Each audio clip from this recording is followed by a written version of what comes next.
ময়ূর আর কাকের সৌন্দর্যের পার্থক্যটা অনেক। কাক তো একবার ময়ূরের পাখনা পরে ময়ূর সাজতে গিয়ে এমন বিপত্তি ঘটিয়েছিল যে সবাই তাকে নিয়ে হাসাহাসি করেছিল। এই গল্প সবারই জানা। কিন্তু কাক কিভাবে তার নিজস্ব অনন্য সৌন্দর্য দিয়ে সবাইকে মুগ্ধ করেছিল এবং সবার বন্ধুত্ব ও ভালোবাসা জিতে নিয়েছিল, তা নিয়ে আজকে আমাদের গল্পটি ভালো লাগলে লাইক ও কমেন্ট করে আমাদের জানাবেন আর সাবস্ক্রাইব করে আমাদের পাশেই রাখবেন। তাহলে গল্পটি শুরু করা যাক। একদিন সুন্দর সকালে একটা কাক মনের আনন্দে আকাশে উড়ে বেড়াচ্ছিল। হঠাৎ সে মাঠের মধ্যে কিছু একটা দেখে কৌতূহলী হয়ে নিচে নেমে গাছের ডালে এসে বসলো। সে দেখলো মাঠের মধ্যে একটা ময়ূর তার পেখম মেলে হেঁটে বেড়াচ্ছে। তার রঙিন পেখম সূর্যের আলোয় ঝলমল করছে। গাছের ডালে বসে ময়ূরের সৌন্দর্য দেখে মুগ্ধ হয়ে কাকটি ভাবলো, আমিও যদি ময়ূরের মতো সুন্দর হতাম তাহলে সবাই আমাকে দেখেও মুগ্ধ হতো আর আমিও সবার বন্ধুত্ব ও ভালোবাসা পেতাম। হতাশা ধরে রাখতে না পেরে কাকটি উড়ে এসে ময়ূরকে বলল, তোমার সৌন্দর্যের জন্য সবাই তোমাকে প্রশংসা করে আর আমার দিকে দুইবারও ফিরে তাকায় না। তুমি অনেক ভাগ্যবান। ময়ূর বলল, এটা ভাগ্য না, এটা প্রকৃতি। এই সৌন্দর্য শুধু আমাকেই মানায়। ময়ূরের অহংকারী কথায় কাক মনে মনে কষ্ট পেলেও সে ভাবলো এখন থেকে সে ময়ূরকে অনুসরণ করবে। ময়ূর যা যা করে সেও করবে, যাতে সেও সুন্দর হতে পারে। এরপর সে দূর থেকে ময়ূরকে লক্ষ্য করতে লাগলো।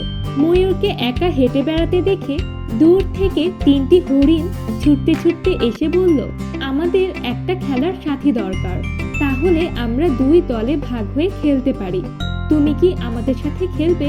ময়ূর ভয়ে দূরে সরে গিয়ে বলল, না না, তোমরা অনেক ছুটাছুটি করো, তোমাদের সাথে খেললে আমার সুন্দর পাখনা নষ্ট হয়ে যেতে পারে। কাক দূরে বসে ঘটনাটি দেখছিল।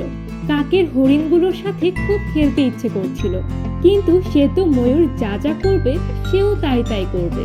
ময়ূর যেহেতু তার পাখনা নষ্ট হয়ে যাওয়ার ভয়ে খেলছে না, তাই তারও খেলা যাবে না। কিন্তু সে ভাবলো, এখন একটু খেলি, তারপর আবার ময়ূরের মতো চলবো। কাক হরিণদের ডেকে বলল, আমি তোমাদের সাথে খেলতে চাই, আমাকে কি তোমাদের দলে নেবে? হরিণগুলো কাককে তাদের খেলার সাথী হিসেবে পেয়ে খুব আনন্দিত হলো। খেলা শেষে কাকটি আবার ময়ূরের আশেপাশে উড়াউড়ি করতে লাগলো। ময়ূর একটা লেকের পাশ দিয়ে হেঁটে যাচ্ছিল। লেকের পাড়ে পড়ে একটা খরগোশ হাবুডুবু খাচ্ছিল। সে ময়ূরকে দেখে সাহায্যের জন্য চিৎকার করতে লাগলো। ময়ূর বলল, তোমাকে বাঁচাতে আমি আমার পালক কাদা পানিতে নোংরা করার ঝুঁকি নিতে পারি না, তুমি অন্য কারো কাছ থেকে সাহায্য চাও। দূর থেকে কাকটি ঘটনাটা দেখে দ্বিধায় পড়ে গেল। সে এখন ময়ূর যা করলো তাই করবে নাকি খরগোশকে সাহায্য করবে। সে সিদ্ধান্ত নিল আগে খরগোশকে সাহায্য করবে, তারপর আবার ময়ূরের মতো চলবে। একটা শক্ত গাছের শেকড় পানিতে ফেলে সে খরগোশকে উঠে আসতে সাহায্য করলো। খরগোশকে উদ্ধার করে এসে সে দেখলো ময়ূর একটা গাছের নিচে বসে আছে।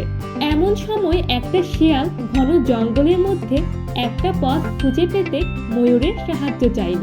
শিয়ালের গন্তব্যটা কাছাকাছি ছিল এবং ময়ূরের জানাও ছিল, তারপরেও সে সাহায্য করতে অস্বীকৃতি জানিয়ে বলল, এই ঘন জঙ্গলে তোমাকে সাহায্য করা আমার এই সুন্দর পালকগুলোর জন্য খুবই ঝুঁকিপূর্ণ। আশেপাশে অনেকেই আছে তোমাকে সাহায্য করার মতো, এটা আমার কাজ নয়। কাকটি তখন উড়ে এসে শিয়ালকে বলল, আমাকে অনুসরণ করো, আমি তোমার পথ চিনিয়ে দেব। কাক গাছের উপর দিয়ে উড়ে শিয়ালটিকে তার গন্তব্যে নিরাপদে পৌঁছে দিল। সেদিনই সন্ধ্যায় বনের মধ্যে সব প্রাণীদের জন্য একটা উৎসবের আয়োজন ছিল। উৎসব উদযাপনের জন্য সবাই একটা বড় গাছের নিচে জড়ো হলো। সেখানে কাককে দেখতে পেয়ে হরিণ, খরগোশ, শেয়াল সবাই কাককে ঘিরে আনন্দ করতে লাগলো আর সবাই তার বন্ধুত্বপূর্ণ আচরণ, সবার প্রতি ভালোবাসা এবং সাহায্য করার গুণের প্রশংসা করতে লাগলো। অন্যদিকে অহংকারী ও শুধু নিজের প্রতি যত্নশীল হওয়ার কারণে সবাই ময়ূরকে এড়িয়ে চলছিল। সে মন খারাপ করে একা একটা কোণায় বসেছিল। সে সুন্দর হলেও তার সৌন্দর্য দিয়ে এই উৎসবে সে কাউকেই আকৃষ্ট করতে পারছিল না। সবার বন্ধুত্ব ও ভালোবাসা পেয়ে কাক তার সুন্দর না হওয়ার দুঃখটা ভুলে গেল। সে বুঝতে পারলো যে মনের সৌন্দর্য সবসময় বাইরের সৌন্দর্যকে ছাড়িয়ে যায়।